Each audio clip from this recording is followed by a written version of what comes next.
ಒಬ್ಬ ಲೇಖಕ ಹೇಳ್ತಾನೆ, if you have dilemma between a career and your child, ಎರಡರ ಮಧ್ಯದಲ್ಲಿ ನಿಮಗೆ ಕ್ವಶನ್ ಮಾರ್ಕ್ ಬಂತು, ಏನು ಮಾಡಲಿ ಅನ್ನೋ ತರ್ಕಿದ್ರೆ you always give priority to your child. ಯಾಕಂದರೆ ಕೆರೀರ್ ಯಾವಾಗ ಬೇಕಿದ್ರೂ ಮತ್ತೆ ಸರಿ ಮಾಡ್ಕೊಳ್ಬೋದು ಅಂತ. ಆ್ಯಂಡ್ ಅದಕ್ಕೆ ಆ್ಯಡ್ ಮಾಡಬೇಕಂತಂದರೆ ಪೇರೆಂಟಿಂಗ್ ಈಸ್ ಗ್ರೇಟೆಸ್ಟ್ ಕೆರೀರ್ ಅಂತ. ಸೊ ಆ ಕೆಲಸನ ನಿಮ್ಮಷ್ಟು ಅದ್ಭುತವಾಗಿ ಮತ್ತೆ ಯಾರೂ ಮಾಡಲಿಕ್ಕಾಗೋದಿಲ್ಲ ಅಂತ. Time doesn't mean quantity of time. ಅಂದರೆ ಯಾರೋ ಮಕ್ಕಳ ಜೊತೆಗೆ ದಿನಕ್ಕೆ 6 ತಾಸು ಇರ್ಬೋದು, ಆದರೆ ಎಮೋಷ್ನಲಿ ಅವೈಲೇಬಲ್ ಇಲ್ಲ. ಹಾಗಿರೋದಕ್ಕಿಂತ ಇರುವ ಸಮಯದಲ್ಲಿ ಒಂದು ಕ್ವಾಲಿಟಿ ಟೈಮ್ ಮಗುವಿನ ಜೊತೆಗೆ ಒಂದು ಒಳ್ಳೆಯ ಕನೆಕ್ಟಿಂಗ್ ಸಮಯ ಇರ್ತಕ್ಕಂಥದ್ದು, ಮಗುವಿನ ಜೊತೆಗೆ ಆ ಸಂಪರ್ಕ ಸಾಧಿಸುವಂತಹ ಸಮಯ. ಅದು ಕೆಲವರಿಗೆ ಅರ್ಧ ಗಂಟೆನೇ ಸಾಕಾಗ್ತಿದೆ, ಕೆಲವರಿಗೆ 2 ಗಂಟೆ ಮಾತ್ರ ಸಿಗ್ತಾ ಇದೆ, ಕೆಲವರು ವೀಕೆಂಡಲ್ಲಿ ಮಾತ್ರ ಮಕ್ಕಳ ಜೊತೆ ಸಿಗ್ತಾ ಇದ್ದಾರೆ. All that is fine. ಮುಕ್ತವಾಗಿ ಮಾತನಾಡೋದು ಅಪ್ಪ ಅಮ್ಮನ ಜೊತೆ ಇಲ್ಲ. ಯಾಕಿರ್ಬೋದು? ಅದು ಪೇರೆಂಟ್ಸ್ ತಪ್ಪ, ಮಗುವಿನ ತಪ್ಪ? ನಿಜ, ಕೆಲವು ಪೇರೆಂಟ್ಸ್ ಎಲ್ಲ ನಮ್ಮ ಹತ್ರ ಮಾತಾಡ್ತಿರ್ಬೇಕಾದ್ರೆ ಹೇಳ್ತಾ ಇರ್ತಾರೆ, ಸರ್ ನಂಗೆ ತುಂಬ ಬೇಜಾರಾಗುತ್ತೆ, ಅವಳ ಅತ್ತೆ ಜೊತೆಗೆ, ಅವಳ ಚಿಕ್ಕಮ್ಮನ ಜೊತೆಗೆ, ಅವಳ ಟೀಚರ್ ಜೊತೆಗೆಲ್ಲ ಹಂಚ್ಕೊಳ್ತಾಳೆ, ನನ್ನ ಹತ್ರ ಏನು ಹೇಳ್ಕೊಳ್ಳಲ್ಲ ಅಂತ ಕೆಲವು ಪೇರೆಂಟ್ಸು ಬೇಜಾರು ಮಾಡ್ಕೊಳ್ತಾ ಇರ್ತಾರೆ. Don't feel bad. ಒಂದು ಏನು ಕಾಳಜಿ ವಹಿಸ್ಕೋಬೇಕು ಅಂತಂದರೆ, ಮಕ್ಕಳು ನಮ್ಮ ಹತ್ರ ಮಾತಾಡ್ತಿಲ್ಲ, ಮಕ್ಕಳು ನಮ್ಮ ಹತ್ರ ಹಂಚ್ಕೊಳ್ತಿಲ್ಲ ಅಂತ ಬಂದಾಗ ನಾವು ಅವ್ರನ್ನ ಕೇಳಿಸ್ಕೊಳ್ತಿಲ್ಲ ಅಂತ ಅರ್ಥ. ನಾನು ಅವ್ರಿಗೆ ಮತ್ತೆ ಪ್ರಶ್ನೆ ಕೇಳ್ತೀನಿ, ನೋಡಿ LKG UKG ಇದ್ದಾಗ ಅವಳು ನಿಮ್ಮ ಹತ್ರ ಮಾತಾಡ್ತಿರ್ಲಿಲ್ವಾ? ದಿನ ಬೆಳಗ್ಗೆಯಿಂದ ಸಂಜೆವರೆಗೂ ಅಪ್ಪ ಅಪ್ಪ ಅಪ್ಪ ಅಪ್ಪ ಅಮ್ಮ ಅಮ್ಮ ಅಮ್ಮ ಅಮ್ಮ ನಾನ್ ಸ್ಟಾಪ್. ಶಾಲೆಯಿಂದ ಪಿಕ್ ಮಾಡ್ಕೊಂಡು ಮನೆಗೆ ಬರೋವರೆಗೂ ಗಾಡಿಯಲ್ಲೆಲ್ಲ ಅಪ್ಪ ಅಮ್ಮ ಕೇಳಿಸ್ಕೊಳ್ತಿದ್ರೋ ಅವ್ರು ಮಾತಾಡ್ತಿದ್ರು. ಸೊ ಎಲ್ಲೋ ಒಂದು ಕಡೆ ಅವ್ರಿಗೆ ಅಪ್ಪ ಅಮ್ಮನ ಹತ್ರನೂ ಮಾತಾಡಲಿಕ್ಕಿತ್ತು. ಆಗ ನಾವು ಟೈಮ್ ಮಾಡ್ಕೊಳ್ಳಿಲ್ಲ, ಅಥವಾ ಆಗ ಅವ್ರಿಗೆ ಸಾಕು ಎಷ್ಟು ಮಾತಾಡ್ತೀಯ ಅಂತನೋ, ಅಥವಾ ಅವ್ರು ಮಾತಾಡಲಿಕ್ಕೆ ಶುರು ಮಾಡಿದ ತಕ್ಷಣ ಬಾಯಿ ಮುಚ್ಚು ಅಂತನೋ, ಅವರ ಬಾಯಿ ಮುಚ್ಚಿಸಿ ನಿಧಾನಕ್ಕೆ ಏನಾಗುತ್ತೆ ಅವ್ರಿಗೆ, ಇವರು ನನ್ನನ್ನು ಕೇಳಿಸ್ಕೊಳ್ಳೋಕ್ಕೆ ರೆಡಿ ಇಲ್ಲ, ನನ್ನ ಮಾತುಗಳಿಗೆ ಇವರು ಬೇಗ ಜಡ್ಜ್ಮೆಂಟಲ್ಲಿ ಆಗ್ತಾರೆ, ನಾನು ಏನಾದ್ರು ಹೇಳಿದ ತಕ್ಷಣ ಇವರು ತಪ್ಪು ಅಂತ ಹೇಳ್ತಾರೆ ಅಂತ ನಿಧಾನಕ್ಕೆ ಬೇರೆಯವ್ರ ಹತ್ರ ಶೇರ್ ಮಾಡ್ಕೊಳ್ಳೋಕೆ ಶುರು ಮಾಡ್ತಾರೆ. ಒಂದು ಹುಡುಗಿ ಬಂದು ಅಮ್ಮನ ಹತ್ರ ಹೇಳ್ತಾಳೆ, ಅಮ್ಮ ನನಗೆ ಇವತ್ತೊಂದು ಹುಡುಗ ಲವ್ ಲೆಟರ್ ಕೊಟ್ಟ ಅಂತ ಹೇಳ್ಕೊಳ್ತಾಳೆ. ಒಂದು ಹುಡುಗ ಬಂದು ಅವ್ರ ಅಪ್ಪ ಅಮ್ಮ ಹತ್ರ ಹೇಳ್ತಾರೆ, ಅಪ್ಪ ನನಗೆ ಇವತ್ತು ನನ್ನ ಫ್ರೆಂಡ್ಸ್ ಎಲ್ಲ ಫೋರ್ಸ್ ಮಾಡಿ ಸ್ಮೋಕ್ ಮಾಡು ಅಂತ ಹೇಳಿದರು, ನಾನು ಎಷ್ಟು ಬೇಡ ಅಂದರೂ ನನ್ನ ಬಾಯಲ್ಲೇ ಇಟ್ಟರು ಅಂತ ಹೇಳ್ಕೊಳ್ಳುವ ಒಂದು ಮುಕ್ತ. ನೀವಾಗಲೇ ಹೇಳ್ತಾ ಇದ್ರಿ ಶ್ರುತಿ ಲಹರಿ ಅಂತೇಳಿ, ಅಂದರೆ ಆ ಮಕ್ಕಳ ಮನಸ್ಸಿನಲ್ಲಿ ಇರುತ್ತೆ, ಇವತ್ತು ಫ್ರೆಂಡ್ಸ್ ಎಲ್ಲ ಫೋರ್ಸ್ ಮಾಡಿ ನನಗೆ ಈ ಹ್ಯಾಬಿಟ್ ಮಾಡಿಸಿದ್ರು, ಆದರೆ ಮನೆಯಲ್ಲಿ ಹೋದ ತಕ್ಷಣ ನೀನು ಅಲ್ಲೇ ಯಾಕೆ ಹೋಗಿದ್ದೆ, ನೀನು ಅವ್ರ ಜೊತೆ ಯಾಕೆ ಹೋಗಿದ್ದೆ ಅಂತ ಕೇಳಿಬಿಟ್ರೆ ಅಂತ ಭಯ ಬಂದುಬಿಟ್ರೆ ಅವ್ನು ಹೇಳೋದೇ ಇಲ್ಲ ಅದನ್ನು, ಅಲ್ವಾ? ಈಗ ನನಗೆ ಅವನೊಬ್ಬ ಲವ್ ಲೆಟರ್ ಕೊಟ್ಟ ಅಂತ ಹೇಳಿದ ತಕ್ಷಣ ಅಮ್ಮ ನೀನೇನೋ ಮಾಡಿರ್ತೀಯ, ನೀನು ಅವನ ಹತ್ರ ಯಾಕೆ ಅಷ್ಟು ಕ್ಲೋಸ್ ಆಗಿದ್ದೆ, ಅವನಿಗೆ ಅಷ್ಟು ಧೈರ್ಯ ಹೆಂಗೆ ಬಂತು ಅಂತ ನನ್ನನ್ನು ಅನುಮಾನಿಸ್ಬಿಡ್ತಾರೆ ಅಂತ ಹೇಳಿದರೆ ಅವಳು ಹೇಳೋದೇ ಇಲ್ಲ ಅದನ್ನು. ಬಟ್ ಏನೇ ಆದರೂ ಮೊದಲ 2 ವರ್ಷ ಮಕ್ಕಳಿಗೆ ಸ್ಕ್ರೀನ್ ಟೈಮ್ ಬೇಡ, ಮೊಬೈಲ್ ಬೇಡ ಮೊದಲ 2 ವರ್ಷ. ಯಾಕಂದರೆ ಮಗುವಿನ ಮಿದುಳ ಬೆಳವಣಿಗೆ ಆಗ್ತಾಯಿದೆ, ಕನೆಕ್ಷನ್ಸ್ ಆಗ್ತಾಯಿದೆ, ಕ್ಷಣ ಕ್ಷಣದಲ್ಲಿ ಸಾವಿರಾರು ನೂರಾರು ನರಕೋಶಗಳು ಅವರು ಬೆಳವಣಿಗೆ ಆಗ್ತಾಯಿದೆ. ಆ ಸಮಯದಲ್ಲಿ ಅವ್ರಿಗೆ ನಿಮ್ಮ ಸ್ಪರ್ಶ ಬೇಕು, ನಿಮ್ಮ ಮಾತು ಬೇಕು, ನಿಮ್ಮ ಕಥೆಗಳು ಬೇಕು, ನಿಮ್ಮ ಲಾಲಿ ಹಾಡು ಬೇಕು, ನೀವು ಅವ್ರ ಜೊತೆಗೆ ಆಟ ಆಡಬೇಕು.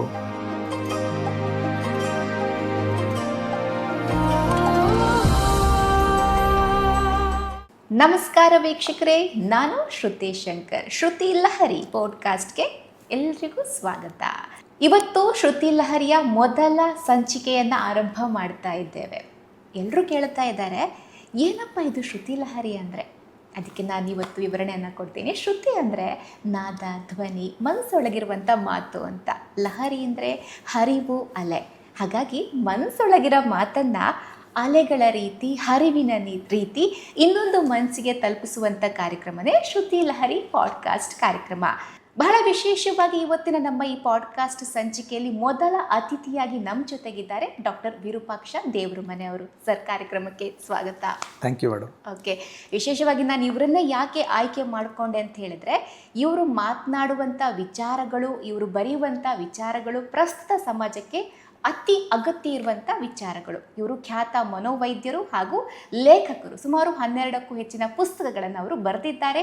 ಸಮಾಜವನ್ನು ಲೇಖನದ ಮೂಲಕ ತಿದ್ದುವಂಥ ಕೆಲಸವನ್ನು ಕೂಡ ಮಾಡ್ತಾ ಇದ್ದಾರೆ. ಅದ್ರ ಜೊತೆಗೆ ವೈದ್ಯರಾಗಿ ಸೇವೆಯನ್ನು ಕೂಡ ಸಲ್ಲಿಸ್ತಾ ಇದ್ದಾರೆ. ಹಾಗಾಗಿ ಆರಂಭ ಮಾಡೋದಕ್ಕೆ ಇವರಷ್ಟು ಒಳ್ಳೆ ವ್ಯಕ್ತಿ ನನಗೆ ಬೇರೆ ಯಾರೂ ಇಲ್ಲ ಅಂತ ಅನ್ನಿಸ್ತು. ಹಾಗಾಗಿ ಇವರಿಂದಲೇ ನಾನು ಆರಂಭ ಮಾಡ್ತಾ ಇದ್ದೀನಿ. ಸರ್, ನನ್ನ ಪಾಡ್ಕಾಸ್ಟ್ ಕಾರ್ಯಕ್ರಮ ನಿಮ್ಮಿಂದ ಆರಂಭ ಆಗ್ತಾ ಇದೆ. ಕಾರ್ಯಕ್ರಮ ಆರಂಭ ಮಾಡೋಣ ಅಲ್ವಾ? ಖಂಡಿತ madam. Thank you. Thanks for that opportunity. Okay ವೀಕ್ಷಕರೇ, ನಾವಿವತ್ತು ಮಾತನಾಡ್ತಿರುವಂಥ ವಿಚಾರ ಮಕ್ಕಳ ಬಗ್ಗೆ, ಪೇರೆಂಟಿಂಗ್ ಬಗ್ಗೆ. ಸೊ ಫಸ್ಟ್ ಎಪಿಸೋಡ್ ಬಂದು I am I good parent ? Yes ಅಲ್ವಾ? I am I good parent. ನಾನು ಕೂಡ ಅಮ್ಮ ಆಗಿದ್ದೀನಿ. ನನಗೂ ಒಮ್ಮೊಮ್ಮೆ ಪ್ರಶ್ನೆ ಬರುತ್ತೆ, ಕೆಲಸದ ನಿಮಿತ್ತ ಹೊರಗೆ ಹೋಗ್ತಾ ಇರ್ತೀನಿ, I am I good parent ಅಂತ.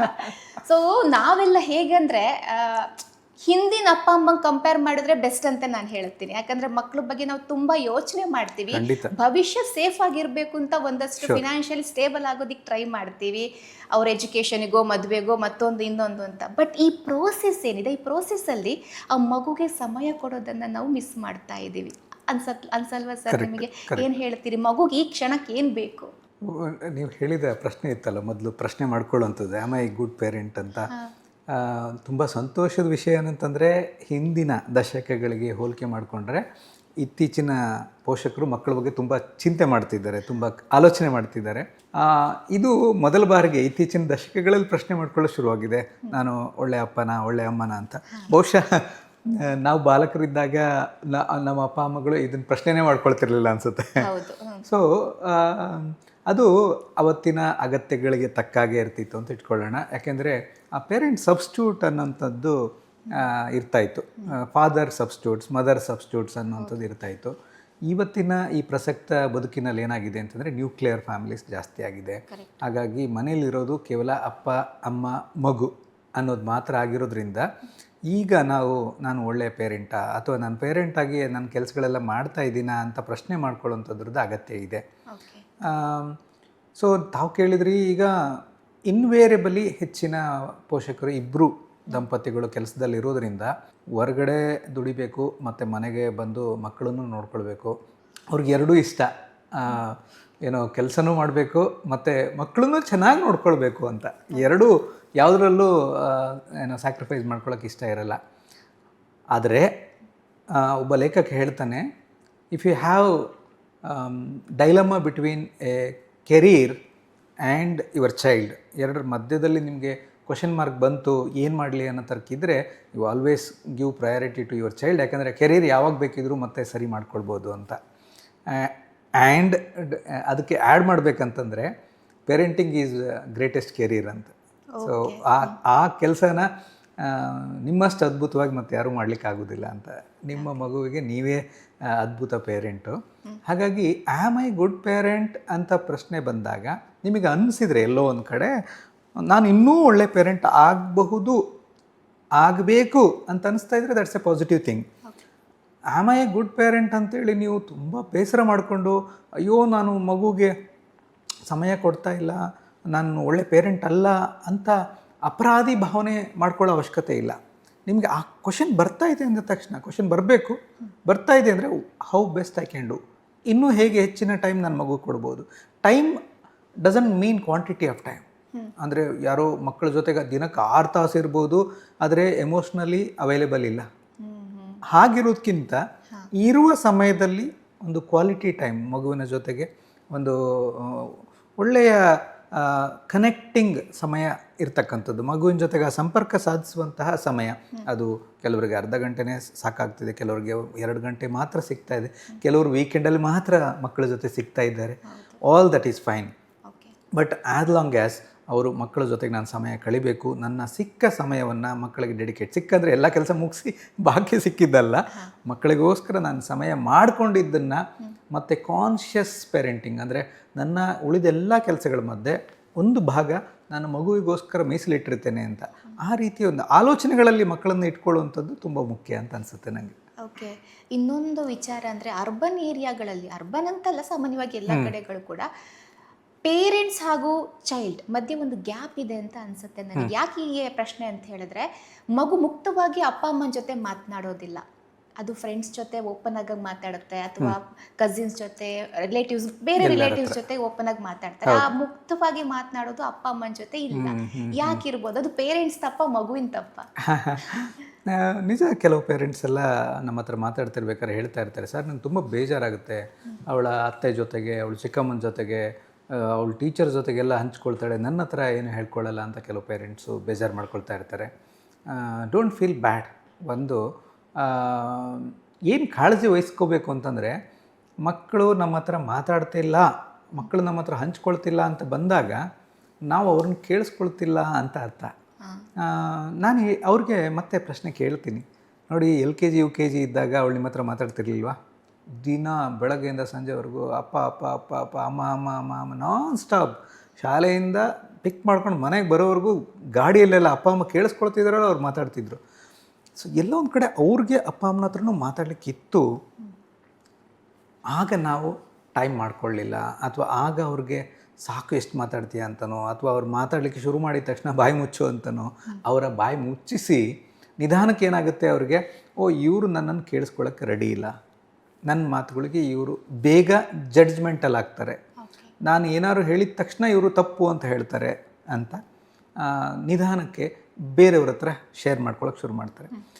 ಒಂದು ಉಳಿದ ಎಲ್ಲರೂ ಅಂಕಲ್ ಆಂಟಿ ಟೀಚರ್ ಅವ್ರಿಗೆಲ್ಲ ಈ ಮಗುವಿನ ಜವಾಬ್ದಾರಿ ಇರೋದಿಲ್ಲ. ಸೊ ಅವರು ಗುಡ್ ಫೇಸ್ ಇಟ್ಕೊಳ್ತಾರೆ ಮಗುವಿನ ಜೊತೆಗೆ.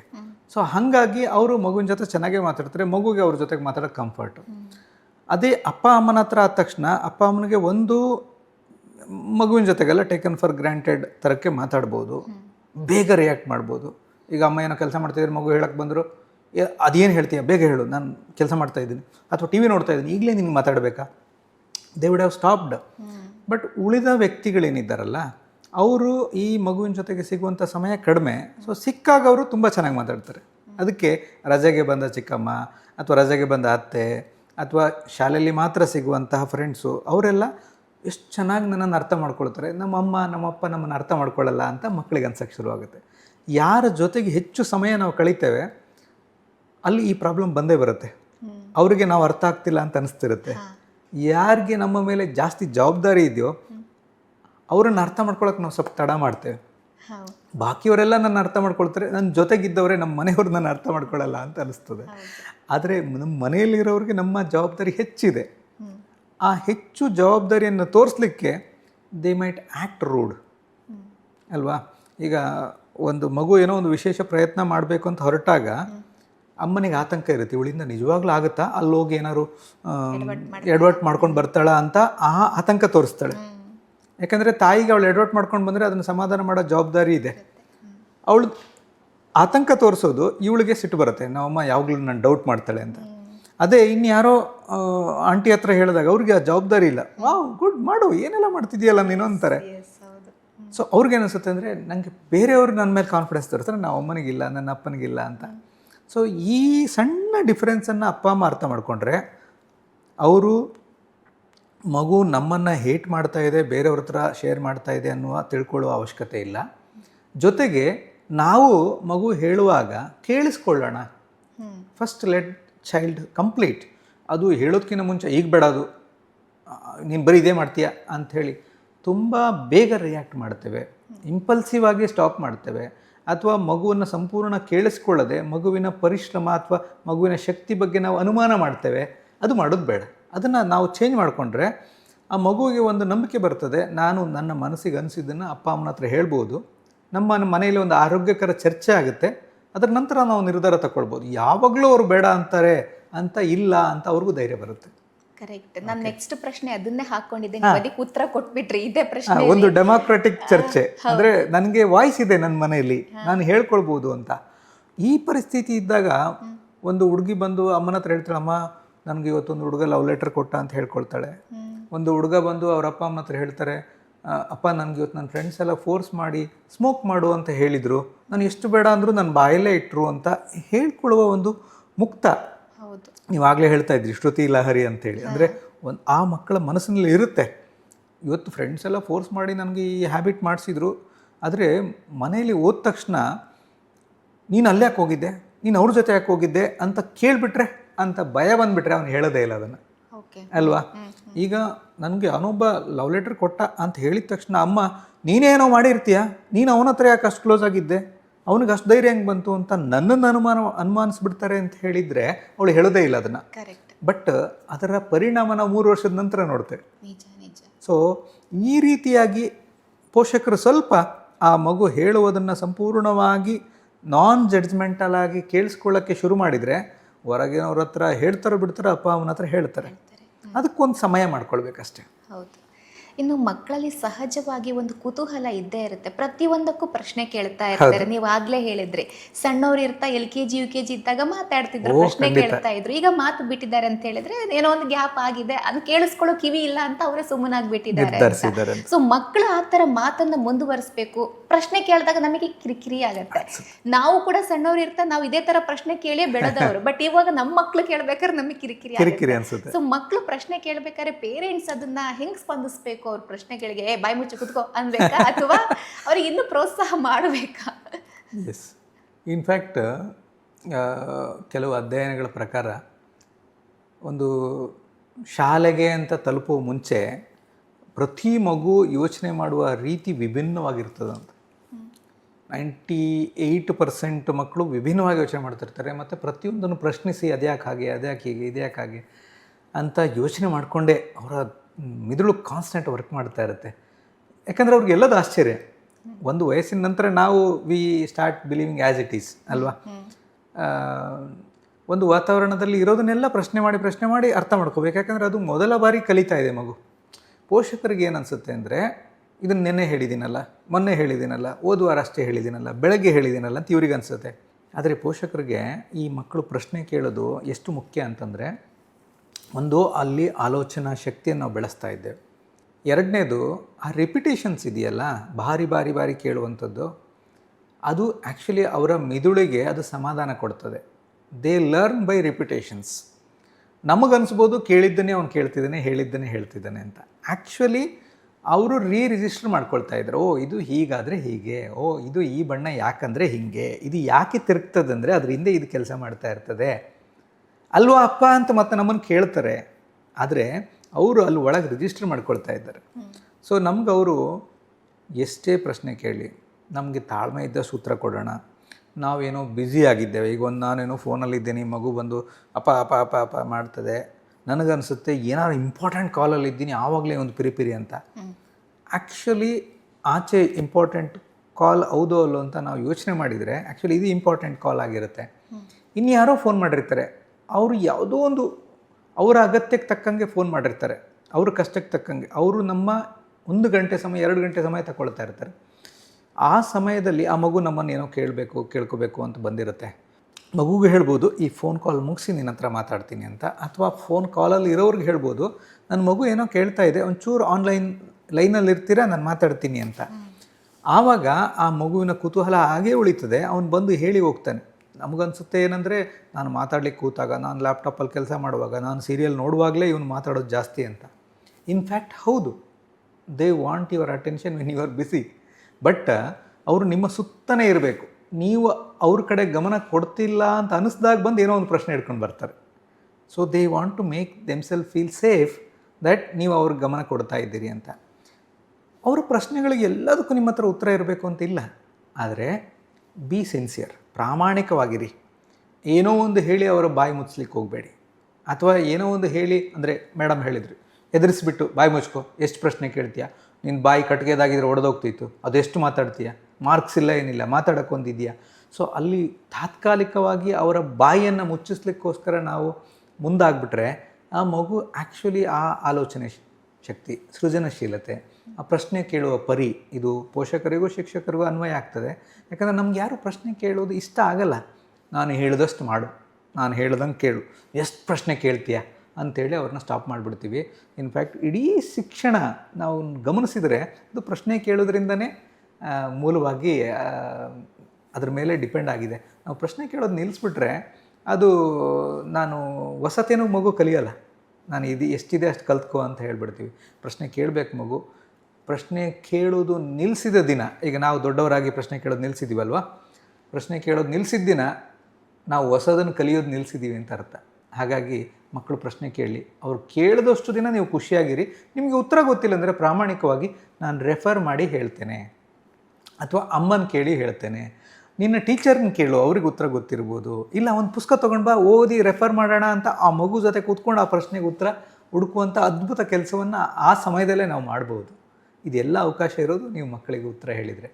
ಓಕೆ, ಇನ್ನೊಂದು ಸ್ಕ್ರೀನ್ ಟೈಮ್ ಅಂತ ಬಂದಾಗ 6 ತಿಂಗಳು ಮಗುವಿಂದಲೇ ಶುರುವಾಗುತ್ತೆ. ಅದು ಊಟ ಮಾಡೋದಿಲ್ಲ ಅಂದಾಗ ಪೋಷಕರಾದವ್ರು ಫೋನ್ ಕೊಟ್ಟು ಡೈವರ್ಟ್ ಮಾಡಿ ಊಟ ಮಾಡಿಸ್ತಾರೆ. ಸಣ್ಣ ಮಗುವಿಂದ ಈ ಸ್ಕ್ರೀನ್ ಟೈಮ್ ಜಾಸ್ತಿ ಆಗಿದೆ.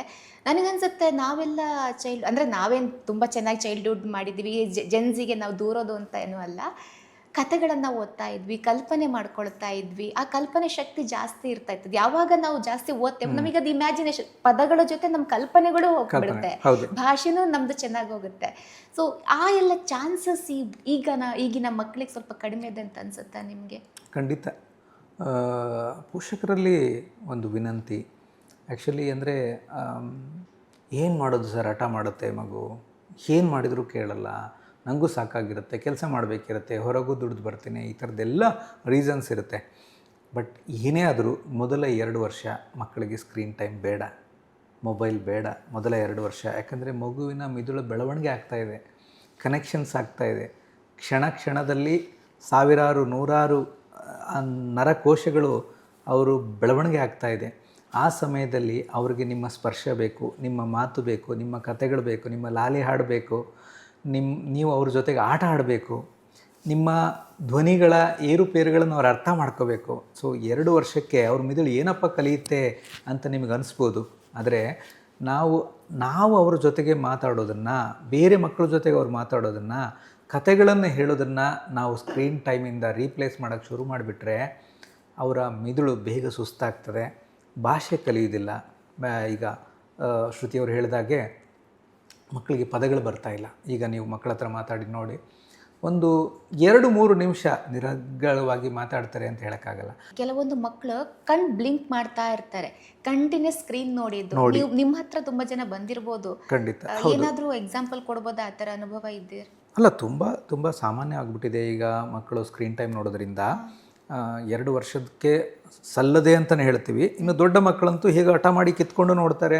ಅದರಲ್ಲೂ ಕೋವಿಡ್ ಗಿಫ್ಟ್ ಇತ್ತು, ಕೋವಿಡಿಂದ ಎಲ್ಲರೂ ಮೊಬೈಲ್ ತಂದುಕೊಟ್ಟು ಮಕ್ಕಳಿಗೆ ತಂದುಕೊಟ್ರು. ಮನೆಯಲ್ಲಿ ಒಬ್ಬೊಬ್ಬರ ಹತ್ರ 2-3 ಫೋನ್ಗಳು ಇರೋದರಿಂದ ಮಕ್ಕಳಿಗೆ ಸಿಗ್ತದೆ. ಅದರಿಂದ ಏನಾಗ್ತಿದೆ ಅಂತಂದರೆ, ಫಸ್ಟು ಮಕ್ಕಳ ಕಾನ್ಸಂಟ್ರೇಷನ್ ಹಾಳಾಗ್ತಾ ಇದೆ, ಮಕ್ಕಳು ನಿದ್ರಾ ಸಮಯ ಹಾಳಾಗ್ತಾ ಇದೆ, ತಡವಾಗಿ ಮಕ್ಕಳು ಮಲಗ್ತಾ ಇದ್ದಾರೆ, ತಡವಾಗಿ ಹೇಳ್ತಾ ಇದ್ದಾರೆ, ತುಂಬ ಕಿರಿಕಿರಿ ಅನುಭವಿಸ್ತಾ ಇದ್ದಾರೆ. ಆ ಬ್ಲೂ ರೇಡಿಯೇಷನ್ನಿಂದಾಗಿ ನೀವು ಹೇಳಿದಾಗೆ ದೃಷ್ಟಿಯ ತೊಂದರೆಗಳಾಗ್ತಾ ಇದೆ. ಮಕ್ಕಳು ಕಣ್ಣು ಪಿಳುಕಿಸೋಂಥದ್ದು, ನೇರವಾಗಿ ನೋಡಿ ತುಂಬ ಹೊತ್ತು ನೋಡೋದ್ರಿಂದ ಏನಾಗುತ್ತೆ, ಈಗ ಅವರೊಂದು ಇಂಟ್ರೆಸ್ಟಿಂಗ್ ನೋಡುವಾಗ ಅವರು ಹೆಚ್ಚು ಬ್ಲಿಂಕ್ ಮಾಡೋದಿಲ್ಲ, ಹಾಗಾಗಿ ಕಣ್ಣಿಗೆ ತೊಂದರೆ ಆಗ್ತಾಯಿದೆ, ದೃಷ್ಟಿಯ ತೊಂದರೆಗಳು ಆಗ್ತಾಯಿದೆ, ತಲೆನೋವುಗಳು. ಇದೆಲ್ಲ ಮೊಬೈಲಿಂದನೇ ಅಂತ ಯಾರಿಗೂ ಗೊತ್ತಾಗ್ತಿಲ್ಲ. ಆದರೆ ಬೆಳಗ್ಗೆ ಎದ್ದಾಗ ಮಗು ಕಿರಿಕಿರಿಯಿಂದ ಹೇಳ್ತದೆ, ತಡವಾಗಿ ಹೇಳ್ತದೆ, ಸ್ಟಡೀಸಲ್ಲಿ ಅಂಕಗಳು ಕಡಿಮೆ ಆಗ್ತಾಯಿದೆ, ಶಾಲೆಯಲ್ಲಿ ಆ್ಯಕ್ಟಿವ್ ಆಗಿರೋದಿಲ್ಲ. ಭಾಷೆಗಳು ಗಮನಿಸಿದರೆ ಒಂದು ಸರಾಗವಾಗಿ ಒಂದು ಭಾಷೆಯಲ್ಲಿ 1-2 ನಿಮಿಷ ಮಾತಾಡಲಿಕ್ಕೆ ಕಷ್ಟ ಆಗ್ತದೆ ಅವ್ರಿಗೆ. ಎಲ್ಲ ಭಾಷೆಯನ್ನು ಮಿಕ್ಸ್ ಮಾಡಿ ಕಷ್ಟಪಟ್ಟು ಮಾತಾಡ್ತಾರೆ. ಯಾಕೆ ಅಂತಂದರೆ ಅವರ ಗಮನ ಆ ಸ್ಕ್ರೀನ್ಸಲ್ಲಿದೆ. ಈಗ ಅಷ್ಟೊತ್ತು ಅಪ್ಪ ಅಮ್ಮ ಜಗಳ ಮಾಡಿ ಮೊಬೈಲ್ ಕಿತ್ಕೊಂಡು ಹೋಗಿ ಓದ್ಕೊ ಅಂತ ಹೇಳಿದರು, ಅಷ್ಟೊತ್ತು ನೋಡಿದಂತಹ ಚಿತ್ರಗಳು, ವಿಡಿಯೋಗಳು ಅವ್ರ ಕಣ್ಣು ಮುಂದೆ ಇದೆ ಇನ್ನು. ಸೊ ಅದು ಸುಮಾರು ಹೊತ್ತು ನಡೀತದದು. ಸೊ ಈ ಸ್ಕ್ರೀನ್ ಅಡಿಕ್ಷನ್ನು ಈ ಮಾದಕ ದ್ರವ್ಯ ವ್ಯಸನದ ಅಡಿಕ್ಷನ್ಸ್ಗೆ ಭಿನ್ನವಾಗಿಲ್ಲ. ಈಗ ಒಂದು ಮಾದಕ ವಸ್ತು ಅಥವಾ ಮದ್ಯ ವಸ್ತುಗೆ ಹೇಗೆ ಒಂದು ಅವಲಂಬಿತ ಆಗಿರ್ತಕ್ಕಂಥ ವ್ಯಕ್ತಿ, ಅವನು ಏನೇ ಕೆಲಸ ಮಾಡ್ತಾಯಿದ್ರು ಅವನ ಮನಸ್ಸಲ್ಲಿ ಏನು ಓಡ್ತಾ ಇರ್ತದೆ ಅಂದರೆ, ಯಾವಾಗ ಕೆಲಸ ಮುಗಿಸಿ ನಾನು ಹೊರಗೆ ಹೋಗಲಿ, ಇವತ್ತು ಯಾರ ಜೊತೆಗೆ ನಾನು ಮದ್ಯಪಾನ ಮಾಡಲಿಕ್ಕೆ ಹೋಗಲಿ, ಇವತ್ತು ಮದ್ಯಪಾನ ಮಾಡಲಿಕ್ಕೆ ನಾನು ದುಡ್ಡು ಹೇಗೆ ಜೋಡಿಸ್ಲಿ, ಹೇಗೆ ಅವನ ತಲೆಯಲ್ಲಿ ಅದೇ ಓಡ್ತಾ ಇರುತ್ತೆ. ಈ ಅಡಿಕ್ಷನ್ಸಲ್ಲಿ ಇದಕ್ಕೆ ಬಿಹೇವಿಯರಲ್ ಅಡಿಕ್ಷನ್ಸ್ ಅಂತ ಹೇಳ್ತೇವೆ. ಸೊ ಈ mobile addiction, screen addictions, internet ಅಡಿಕ್ಷನ್ಸಲ್ಲಿ ಇರ್ತಕ್ಕಂತಹ ಮಕ್ಕಳು ಮತ್ತು ದೊಡ್ಡವರು ಎಲ್ಲರ ಪರಿಸ್ಥಿತಿ ಹೇಗಾಗಿದೆ ಅಂದರೆ, ಅವರು ಯಾವಾಗ ಬಿಡುವಾಗ್ತಾರೋ ತಕ್ಷಣಕ್ಕೆ ಮೊಬೈಲ್ಗೆ ಓಡ್ತಾ ಇದ್ದಾರೆ. ಶ್ರುತಿಯವರು ಬಾಲ್ಯದ ಬಗ್ಗೆ ಹೇಳಿದರು, ಆಟ ಆಡ್ತಾಯಿದ್ವಿ, ಹೊರಗಡೆ ಸ್ನೇಹಿತರ ಜೊತೆಗೆ ಬೆರೀತಾ ಇದ್ವಿ, ಸಾಯಂಕಾಲ ಹೊತ್ತು ಅಪ್ಪ ಅಮ್ಮ ಬೈದು ಒಳಗೆ ಕರ್ಕೊಂಡು ಬರೋವರೆಗೂ ಮಕ್ಕಳು ಆಡುವಂಥ ಪರಿಸ್ಥಿತಿ ಇತ್ತು. ಈಗ ಬದಲಾಗಿದೆ, ಬೈದು ಮಕ್ಕಳನ್ನು ಹೊರಗೆ ಕಳಿಸ್ಬೇಕಾಗಿದೆ. ಏನೇ ಮಾಡಿ ಚಿಂತೆ ಇಲ್ಲ, ಮಕ್ಕಳನ್ನು ಸ್ಕ್ರೀನ್ ಟೈಮ್ ಕಡಿಮೆ ಮಾಡಿಸಿ. 2 ವರ್ಷದ ಒಳಗೆ ಕೊಡಲೇಬೇಡಿ. 2 ವರ್ಷದ ನಂತರ ಲೈಕ್ ತುಂಬ ಹಠ ಮಾಡ್ತಾರೆ, ಅವ್ರಿಗೊಂದು ಫಿಕ್ಸ್ ಮಾಡಿ, ನಾನು 3ರಿಂದ 5 ವರ್ಷ ದಿನಕ್ಕೆ 1 ಗಂಟೆ ಕೊಡ್ತೀನಿ. 5 ವರ್ಷದ ನಂತರದಲ್ಲಿ ಅವರ ಶಾಲೆ ಅಕಾಡೆಮಿಕ್ಸು ನೋಟ್ಸ್ ಕೊಟ್ಟಿದ್ದಾರೆ, ಫ್ರೆಂಡ್ಸ್ ಒಟ್ಟಿಗೆ ಮಾತಾಡಬೇಕು, ಇಂಥದ್ದೆಲ್ಲ ನೆಪಗಳ ಮಧ್ಯೆ ಅವ್ರಿಗೆ 1 to 2 ಅವರ್ಸ್ಗಿಂತ ಜಾಸ್ತಿ ಆಗೋದೇ ಬೇಡ. ಕೆಲವು ಪೋಷಕರು ನಾವು ಆ 1 ಅವರು ಕೊಡೋದಿಲ್ಲ, ನಾವು ಹಾಗೆ ಮನೆಯಲ್ಲಿ ಮೇಂಟೈನ್ ಮಾಡ್ತಿದ್ವಿ, ಆಲ್ ದ ಬೆಸ್ಟ್, ನೀವು ಒಳ್ಳೆ ಕೆಲಸ ಮಾಡ್ತಾಯಿದ್ರಿ. ಆದರೆ ಅನಿವಾರ್ಯ ಆಯಿತು ಅಂದರೆ ಆ 1 ತಾಸು 2 ತಾಸಿಗಿಂತ ಹೆಚ್ಚು. ನಾನು ಹೇಳ್ತಾ ಇರೋದು ಹೈಸ್ಕೂಲ್ ಮಕ್ಕಳು, ಕಾಲೇಜ್ ಮಕ್ಕಳು, ಇವರೆಲ್ಲ ಈಗ ತುಂಬ ಮನೆಗಳಲ್ಲಿ ಬಿಹೇವಿಯರ್ ಅಡಿಕ್ಷನ್ಸ್ ಹೇಗಾಗಿದೆ ಅಂದರೆ 4 ತಾಸು 6 ತಾಸು 8 ತಾಸು ಈ ರೀತಿ ನೋಡುವಂಥ ಸಮಯ ಸೃಷ್ಟಿಯಾಗಿದೆ. ಎಲ್ಲೋ ಒಂದು ಕಡೆ ಪೋಷಕರು ಇದಕ್ಕೆ ಕಾರಣ ಆಗ್ತಾ ಇದ್ದೇವೆ. ಯಾಕೆಂದರೆ ಪರ್ಯಾಯ ವ್ಯವಸ್ಥೆ ಮಾಡಿಲ್ಲ. ನಾನು ಕಳೆದ ವರ್ಷ ಒಂದು ದೂರದ ಊರಿನಿಂದ ಒಬ್ಬರು ಪೇರೆಂಟ್ಸ್ ಬಂದಿದ್ದರು. ಸರ್, ಮೊಬೈಲ್ ತುಂಬ ನೋಡ್ತಾ ಇದ್ದಾನೆ, ಇತ್ತೀಚೆಗೆ ಅವ್ನ ಮಾರ್ಕ್ಸ್ ಕಡಿಮೆ ಆಗಿದೆ ಅಂತ. ಆ್ಯಕ್ಚುಲಿ ಫಸ್ಟ್ ಎಲ್ಲರೂ ಮಕ್ಕಳನ್ನ ಬ್ಲೇಮ್ ಮಾಡ್ತೀವಿ. ಆಮೇಲೆ ಆ ಮಗು ಹತ್ರ ಮಾತಾಡಿದೆ ನಾನು, ನೋಡಪ್ಪ ಅಷ್ಟೊತ್ತು ನೋಡಬಾರ್ದಲ್ಲ, ನಿನ್ನ ಮಾರ್ಕ್ಸ್ ಎಲ್ಲ ಕಡಿಮೆ ಆಗ್ತಿದೆ ನೋಡು, 9ನೇ ಕ್ಲಾಸಲ್ಲಿ ಚೆನ್ನಾಗಿತ್ತು, ಈಗ ಯಾಕೆ ಕಡಿಮೆ ಆಗಿದೆ ಅಂತ ಕೇಳಿದರೆ ಅವ್ನು ಹೇಳ್ತಾನೆ, ನಂಗೆ ಬೋರ್ ಆಗುತ್ತೆ ಸರ್, ಮೊಬೈಲ್ ಬಿಟ್ಟು ನಾನು ಮತ್ತೆ ಬೇರೆ ಮಾಡಲಿ, ಮನೇಲಿ ಟಿ ವಿ ಇಲ್ಲ, ನಾನು ಸೈಕ್ಲಿಂಗ್ ಹೋಗ್ತೀನಿ ಅಂದರೆ ಅಪ್ಪ ಬೇಡ ಅಂತಾರೆ, ನನ್ನ ಪಕ್ಕದ ಮನೆಯವ್ರ ಜೊತೆಗೆ ಆಡೋಕ್ಕೆ ಹೋಗ್ತೀನಿ ಅಂದರೆ ಅಮ್ಮ ಬೇಡ ಅಂತಾರೆ, ಅವ್ರ ಜೊತೆ ಯಾಕೆ ಬರೀತೀಯ ಅಂತ, ನಾನು ಏನು ಮಾಡಲಿ ಅಂದರೆ ಓದು ಅಂತಾರೆ. ಸೊ ಈ ರೀತಿಯಾಗಿ ಪರ್ಯಾಯ ವ್ಯವಸ್ಥೆ ಮಕ್ಕಳಿಗೆ ಮಕ್ಕಳು ಓದೋದು ಎಷ್ಟು ಮುಖ್ಯನೋ ಅಷ್ಟೇ ಮುಖ್ಯ ಅವ್ರು ಆಟ ಆಡಬೇಕು. ಆ ಆಟದ ಬಗ್ಗೆ ಎಷ್ಟು ರಿಸರ್ಚ್ ನಡೀತಾ ಇದೆ ಅಂದರೆ, ಆಟದ ಬಗ್ಗೆ ಎಷ್ಟೊಂದು ಇವಾಗ ಮಾತಾಡ್ತಾ ಇದ್ದಾರೆ ಅಂದರೆ, ಆಟದಲ್ಲಿ ಮಕ್ಕಳ ಕಾನ್ಸಂಟ್ರೇಷನ್ ಡೆವಲಪ್ ಆಗುತ್ತೆ, ಸೋಷಿಯಲೈಸೇಷನ್ ಆಗುತ್ತೆ, ಪ್ರಾಬ್ಲಮ್ ಸಾಲ್ವಿಂಗ್ ಸ್ಕಿಲ್ಸ್ ಕಲಿತಾರೆ, ಒಂದು ಟೀಮ್ ವರ್ಕ್ ಕಲಿತಾರೆ, ಬೇರೆಯವರು ಸೋಲನ್ನು ಒಪ್ಕೊಳ್ಳೋದು ಹೇಗೆ, ನನ್ನ ಸೋಲನ್ನು ಒಪ್ಕೊಳ್ಳೋದು ಹೇಗೆ, ಬೇರೆಯವರು ಗೆದ್ದಾಗ ಅವನನ್ನು ಅಪ್ರಿಷಿಯೇಟ್ ಮಾಡೋದು ಹೇಗೆ, ಇಂಥ ಹಲವಾರು ವಿಚಾರಗಳು ಈ ಆಟದಲ್ಲಿರುತ್ತೆ. ಸೊ ಈ ಪರ್ಯಾಯ ವ್ಯವಸ್ಥೆ ಮಾಡದೆ ನಾವು ಕೇವಲ ಮಕ್ಕಳು ಮೊಬೈಲ್ ನೋಡ್ತಾರೆ ಅಂತ ಅಂದ್ಕೊಳ್ಳೋದು. ನೀವು ಗಮನಿಸಿ, ಒಂದು ವೀಕೆಂಡಿಗೆ ಆ ಮಕ್ಕಳ ಸ್ನೇಹಿತರನ್ನು, ಆ ಮಕ್ಕಳ ಕಸಿನ್ಸ್ನು ಎಲ್ಲರನ್ನೂ ಮನೆಗೆ ಇನ್ವೈಟ್ ಮಾಡಿ, ಸಾಟರ್ಡೆ ಸಂಡೇ ನಿಮ್ಮ ಮನೆಯಲ್ಲೇ ಇರಲಿ, ಅವರು ಮೊಬೈಲ್ ಹತ್ರ ಬಂದರೆ ನೋಡಿ ಅಲ್ವಾ. ಸೊ ಈ ಒಂದು ಪರ್ಯಾಯ ವ್ಯವಸ್ಥೆಯನ್ನು ಕಾನ್ಷಿಯಸ್ ಆಗಿ ಪೇರೆಂಟ್ಸ್ ಮಾಡಬೇಕು. ಎಷ್ಟೋ ಸಲ ಏನಾಗುತ್ತೆ ಅಂತಂದರೆ, ಮೊನ್ನೆ ಒಂದು ಯಾವುದೋ ನಾನು ವೀಡಿಯೋ ನೋಡ್ತಾ ಇದ್ದೆ, ಆ ಮಗು ಕೇಳ್ತಾರೆ, ಒಂದು ಜೋಕ್ ಹೇಳು ಅಂತ. ಆ ಮಗು ಹೇಳ್ತದೆ, ನಮ್ಮಮ್ಮ ಮೊಬೈಲ್ ಜಾಸ್ತಿ ನೋಡಬೇಡ, ಕಣ್ಣು ಹಾಳಾಗುತ್ತೆ ಅಂತೇಳಿ ಮಲಗಿಸ್ತಾರೆ, ನಾನು ಮಲಗಿದ ಮೇಲೆ ಅವ್ರು 1 ಗಂಟೆವರೆಗೂ ನೋಡ್ತಾರೆ ರಾತ್ರಿ ಮೊಬೈಲು ಅಂತ. ಸೊ ಒಂದು ಒಳ್ಳೆ ಮಾದರಿ ಮಕ್ಕಳಿಗೆ ಕ್ರಿಯೇಟ್ ಮಾಡಬೇಕಾಗಿದೆ ನಾವು ಮೊಬೈಲ್ ಬಗ್ಗೆ ವಿಚಾರದಲ್ಲಿ, ಸ್ಕ್ರೀನ್ ಬಗ್ಗೆ. ಸೊ ಎಲ್ಲರಿಗೂ ಒಂದು ನೋ ಸ್ಕ್ರೀನ್ ಝೋನ್ ಮಕ್ಕಳಿಗೆ, ಮನೆಯವರಿಗೆ. ಲೈಕ್ ಉದಾಹರಣೆ, ನಾವು ಊಟ ಮಾಡ್ತಿರ್ಬೇಕಾದ್ರೆ ಯಾರು ಮೊಬೈಲ್ ಹತ್ರ ಹೋಗೋದು ಬೇಡ, ಅಥವಾ ನಾವು ಓದೋ ಟೈಮ್ ಇದೆ ಎಲ್ಲರೂ ಮನೇಲಿ ಓದೋಣ, ಅಥವಾ ಒಂದು ಭಜನೆ ಟೈಮ್ ಇದೆ ಆ ಟೈಮಲ್ಲಿ ಎಲ್ಲರೂ ಕೂತು ಭಜನೆ ಮಾಡೋಣ. ಸೊ ನೋ ಸ್ಕ್ರೀನ್ ಟೈಮ್ ಅಂತ ಕೆಲವೊಂದು ಅಫಿಷಿಯಲಿ ಮಾಡಬೇಕು ನಾವು. ಕರೆಕ್ಟ್. ಇನ್ನೊಂದು ಅವ್ರದ್ದು ದೊಡ್ಡ ಇಂಪ್ಯಾಕ್ಟ್ ಏನಂತ ಹೇಳಿದ್ರೆ, ಮಕ್ಕಳಿಗೆ ಅವರಿಗೆ ಅವ್ರ ಮೇಲೇ ಡೌಟ್ ಬರೋದಕ್ಕೆ ಶುರುವಾಗುತ್ತೆ. ನಾನು ಮೊನ್ನೆ ಒಂದು ಇನ್ಸ್ಟಾಗ್ರಾಮಲ್ಲಿ ರೀಲ್ ಸ್ಕ್ರಾಲ್ ಮಾಡ್ತಾ ಇದ್ದೆ, ಒಬ್ಳು ಹುಡುಗಿ ಹೇಳ್ತಾಳೆ, ಸಣ್ಣ ಹುಡುಗಿ, ಮೇ ಬಿ ಒಂದು 7-8 ಇಯರ್ಸ್ ಇರ್ಬೋದೇನೋ ಅವಳಿಗೆ. ಅವಳು ಅಮ್ಮ ಹತ್ರ ಹೇಳ್ತಾಳೆ, ಅಮ್ಮ ನನ್ನ ಸ್ಕಿನ್ ಬ್ರೌನ್ ಇದೆ, ನನಗೆ ವೈಟ್ ಕಲರ್ ಸ್ಕಿನ್ ಬೇಕು, ನನ್ನ ಫ್ರೆಂಡ್ ಒಬ್ಳಿಗೆ ವೈಟ್ ಕಲರ್ ಸ್ಕಿನ್ ಇದೆ. ಅಂದರೆ ಆ ಸ್ಕ್ರೀನಲ್ಲೆಲ್ಲ ನೋಡಿಬಿಟ್ಟು ಅವಳು ರೀಲ್ಸ್ ಮಾಡೋದು, ವೈಟ್ ಸ್ಕಿನ್ ಇದೆ, ನನಗೆ ಬ್ರೌನ್ ಇದೆ, ಆ ಥರ ಕಂಪೇರ್. ಇದೊಂದು ಸಣ್ಣ ಎಕ್ಸಾಂಪಲ್ ಕೊಟ್ಟಿದ್ದೆ ಅಷ್ಟೇ ನಾನು. ಈ ಥರ ಕಂಪೇರ್ ಮಾಡ್ಕೊಳ್ತಾರೆ, ತನ್ನ ಮೇಲೆ ತನಗೆ ಕಾನ್ಫಿಡೆನ್ಸ್ ಆಗುತ್ತೆ, ಅವರಿಗೆ ಅವ್ರ ಮೇಲೆ ಇಷ್ಟನೇ ಇಲ್ಲ, ಅಷ್ಟು ಇಂಪ್ಯಾಕ್ಟ್ ಆಗ್ತಾ ಇದೆ ಸೋಷಿಯಲ್ ಮೀಡಿಯಾ ಅನ್ನೋದು. ಸೊ ಇದ್ರ ಬಗ್ಗೆ ಒಂದಷ್ಟು ಹೇಳಿ ಸರ್. ಈ ಹೋಲಿಕೆಗಳೇನಿದೆಯಲ್ಲ, ನಾನು ಬಿಳಿ ಇಲ್ಲ, ನಾನು ಕಪ್ಪಿದ್ದೀನಿ, ನಾನು ಉದ್ದ ಇಲ್ಲ, ನಾನು ಗಿಡ್ಡ, ನನ್ನ ಮೂಗು ಚೆನ್ನಾಗಿಲ್ಲ, ನನ್ನ ಚರ್ಮ ಚೆನ್ನಾಗಿಲ್ಲ, ಈ ಥರದ್ದು ಯಾವತ್ತಿಗೂ ಇದೆ. ಸೋಷಿಯಲ್ ಮೀಡಿಯಾ ಬರೋದಕ್ಕಿಂತ ಮುಂಚೆ ಇದೆ, ಆದರೆ ಅದರ ತೊಂದರೆ ಸಮಸ್ಯೆ 10 ಪಟ್ಟು 20 ಪಟ್ಟು 100 ಪಟ್ಟು ಜಾಸ್ತಿ ಆಗಿದೆ ಸೋಷಿಯಲ್ ಮೀಡಿಯಾ ಬಂದಮೇಲೆ. ಯಾಕಂತಂದರೆ ಎಲ್ಲರಿಗೂ ಈ ಆರ್ಟಿಫಿಷಿಯಲ್ ಲೈಕ್ಸು, ಕಮೆಂಟ್ಸು, ಶೇರ್ಸು ಇಂಥದ್ದು ಬೇಕಾಗ್ತಿದೆ. ಸೊ ಈ ಸೋಷಿಯಲ್ ಮೀಡಿಯಾದಲ್ಲಿ ಅವರು ನಕ್ಕಾಗೆ ತೋರಿಸ್ಕೊಳ್ಬೇಕು, ಚೆಂದ ಇದ್ದಾಗೆ ತೋರಿಸ್ಕೊಳ್ಬೇಕು, ಅದಕ್ಕೆ ಎಲ್ಲರೂ ಲೈಕ್ ಆಗಿ you are looking awesome, gorgeous ಅಂತ ಹೇಳಬೇಕು, ಇಂಥದ್ದು ಹೆಚ್ಚಾಗ್ತಾ ಇದೆ. ಸೊ ಈ ಹೋಲಿಕೆ ಮಕ್ಕಳಲ್ಲಿ ಬೆಳೀತಾ ಇದೆ. ಇನ್ನು ಬಣ್ಣದ ಬಗ್ಗೆ, ಎತ್ತರದ ಬಗ್ಗೆ, ಅಥವಾ ದೇಹದ ಗಾತ್ರದ ಬಗ್ಗೆ ಪೋಷಕರು ಸ್ವಲ್ಪ ಗಮನ ಇಡಿ. ಸಣ್ಣವರಿದ್ದಾಗ ಅವ್ರ ಗಮನಕ್ಕೆ ಬರಲ್ಲ ಅಂತ ನಾವು ತಮಾಷೆ ಮಾಡ್ತಾ ಇರ್ತೀವಿ. ಅವ್ರಿಗೇನು ಅವ್ರ ಬಣ್ಣದ ಬಗ್ಗೆ ಅಜ್ಜಿ ತಮಾಷೆ ಮಾಡೋದು, ಇವಳು ನಮಗೆ ನಾವು ಭಿಕ್ಷೆ ಬೇಡವ್ರ ಹತ್ರ ತಗೊಂಡಿದ್ವಿ, ಅಥವಾ ಇವ್ರಿಗೆ ನಾವು ಅಕ್ಕಿ ಮಾರಿ ತಗೊಂಡಿದ್ವಿ, ಅಥವಾ ಇಲ್ಲಿ ಯಾರೋ ನಮ್ಮ ಮನೆ ಹತ್ರ ಬಂದಿದ್ರು ಹಳೆ ಪೇಪರ್ ಹಾಕಿ ತಗೊಂಡಿದ್ವಿ, ಅದಕ್ಕೆ ಅವಳು ಬಣ್ಣ ಹಂಗಿದೆ, ಈ ಥರದ್ದೆಲ್ಲ ತಮಾಷೆ ಮಾಡಿರ್ತಾರೆ. ಆ ಮಗು ಅಳ್ತಾ ಇರುತ್ತೆ, ಉಳಿದವ್ರಿಗೆ ನಗು ಬರ್ತಾ ಇರುತ್ತೆ, ಅಂದರೆ ಅವಳಿಗೆ ಸಿಟ್ಟು ಬರುತ್ತೆ ನೋಡು ಅಂತ. ಹಾಗೆ ಹೇಳಿದ ತಕ್ಷಣ ಸಿಟ್ಟು ಬರ್ತೈತೆ, ಆದರೆ ಅದೊಂದು ಡೀಪಾಗಿ ಆ ಮಗುವಿನ ಮನಸ್ಸಲ್ಲಿ ಉಳಿದ್ಬಿಡುತ್ತೆ.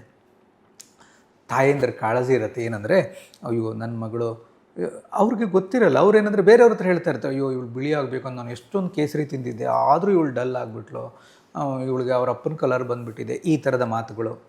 ಅಥವಾ ಮಗು ಬೆಳೆಯೋ ವಯಸ್ಸಿನಲ್ಲಿ ಅದಕ್ಕೆ ಗೊತ್ತಿಲ್ಲ, ಅದರ ದೇಹ ಬೆಳವಣಿಗೆ ಆಗ್ತಾಯಿದೆ, ವೆಯ್ಟ್ ಜಾಸ್ತಿ ಆಗ್ತಾಯಿದೆ, ಅಷ್ಟೊಂದು ತಿನ್ನಬೇಡ ನೀನು, ವೆಯ್ಟ್ ಜಾಸ್ತಿ ಆಗಿಬಿಟ್ರೆ ಹೇಗೆ, ನಾಳೆ ಮದುವೆ ಆಗೋ ಹುಡುಗಿ ನೀನು, ಈ ಥರದ ಮಾತುಗಳು. ಅಲ್ಲಿ ವೆಯ್ಟ್ ಕಾನ್ಷಿಯಸ್ ಬಗ್ಗೆ ಮಾತ್ರ ಮಾತಾಡಿ. ಅಂದರೆ ಆರೋಗ್ಯವಾಗಿರಬೇಕು ಅಂತಂದರೆ ನಾವು ಅನಾರೋಗ್ಯಕರ ಆಹಾರಗಳನ್ನು ತಿನ್ನೋದು ಬೇಡ, ಹೈ ಕ್ಯಾಲರಿ ಡೈಟ್ಸ್ ತಿನ್ನೋದು ಬೇಡ, ಎಷ್ಟೇ ಇರಲಿ. ನೀನು ನೋಡ್ಲಿಕ್ಕೆ ಚೆನ್ನಾಗಿಲ್ಲ, ನೋಡು, ಆಮೇಲೆ ನೋಡಿದ್ರೆ ಎಲ್ಲರೂ ತಮಾಷೆ ಮಾಡ್ತಾರೆ, ನೀನಿಷ್ಟು ತೋರ ಆಗಿದೆಯಾ ಅಥವಾ ನೀನಿಷ್ಟು ಕಪ್ಪಾಗಿದೆಯಾ, ಈ ಥರದ ಮಾತುಗಳು ಬೇಡ, ಆಯಿತಾ? ಸೊ ಈಗ ಯಾರೋ ಮಗು ತುಂಬ ತಿನ್ನಿದ್ದಾನೆ, ಅವನಿಗೆ ಚೆನ್ನಾಗಿ ತಿನ್ನೋಕ್ಕೆ ಪ್ರೇರೇಪಣೆ ಮಾಡೋಣ, ಆರೋಗ್ಯಕರವಾದಂಥ ಪೌಷ್ಟಿಕಾಂಶ ಆಹಾರಗಳನ್ನ ತಂದು ಕೊಡೋಣ ಬಿಟ್ಟು, ಅದು ಹೇಗಿದೆಯಾ ನೋಡ್ಕೊ, ನೀನು ನೋಡಿದರೆ ನನ್ನ ಮಗ ಅಂತ ಹೇಳ್ಕೊಳಕ್ಕೆ ನಾಚಿಕೆ ಆಗುತ್ತೆ, ಈ ಥರದ ಮಾತುಗಳು ಬೇಡ. ಆವಾಗ ಆ ಮಕ್ಕಳ ಮನಸ್ಸಲ್ಲಿ ನಾವು ಕೀಳರಿಮೆನ ಹುಟ್ಟಾಕ್ದಂಗೆ ಆಗುತ್ತೆ. ಅಂದರೆ child should love himself or her self.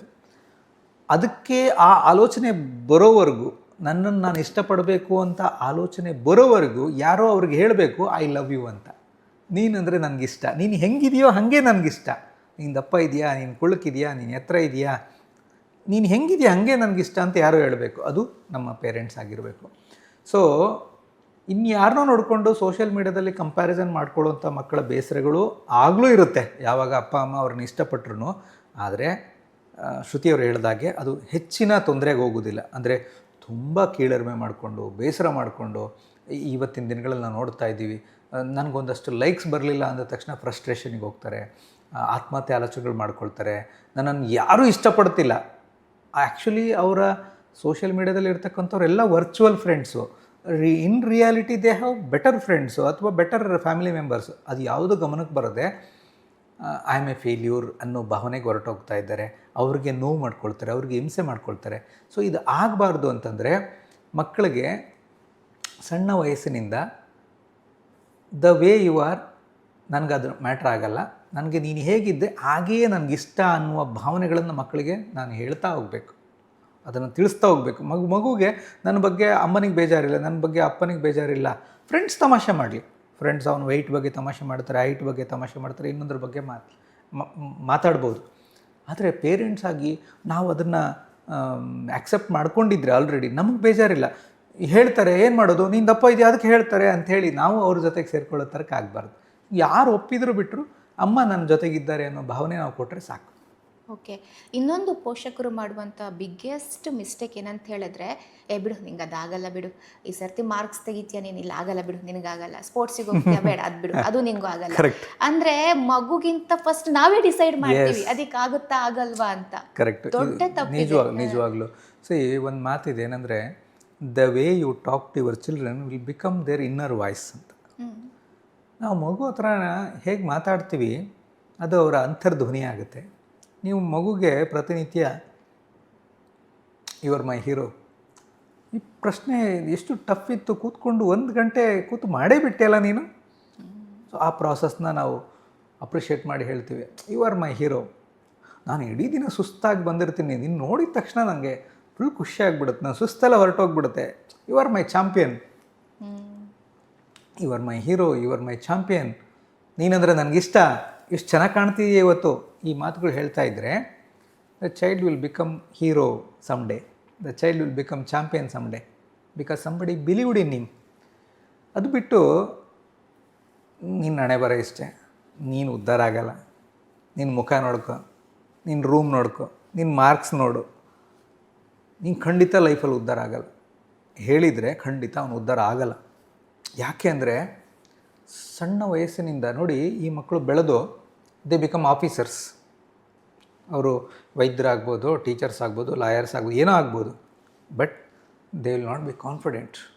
ಅವ್ರಿಗೆ ಎಲ್ಲೋ ಒಂದು ವೇದಿಕೆ ಮೇಲೆ ಹತ್ತಿರ್ತಾರೆ, ಅವ್ರ ಮನಸ್ಸಲ್ಲಿ ನೀನು ಪ್ರಯೋಜನ ಇಲ್ಲ, ನೀನು ಚೆನ್ನಾಗಿ ಆ್ಯಕ್ಚುಲಿ ಅವರು ಅವಾರ್ಡ್ ವಿನ್ನಿಂಗ್ ಆಫೀಸರ್ ಆಗಿರ್ಬೋದು, ಮನಸ್ಸಿನಲ್ಲಿ ನಾನು ಎಲ್ಲರೂ ನೋಡ್ತಿದ್ದಾರೇನೋ, ನಾನೇನಾರು ತಪ್ಪು ಮಾಡ್ತೀನೇನೋ, ನಾನೇನೋ ಮುಜುಗರ ಮಾಡ್ಕೊಂಡ್ಬಿಡ್ತೀನೇನೋ, I will make fun out of my side, ನಾನು ರಿಡಿಕ್ಯುಲ್ ಆಗಿಬಿಡುತ್ತೆ, ಇಲ್ಲಿ ನಾನು ಇಲ್ಲಿಂದ ಹೊರಗೆ ಹೋಗಬೇಕು.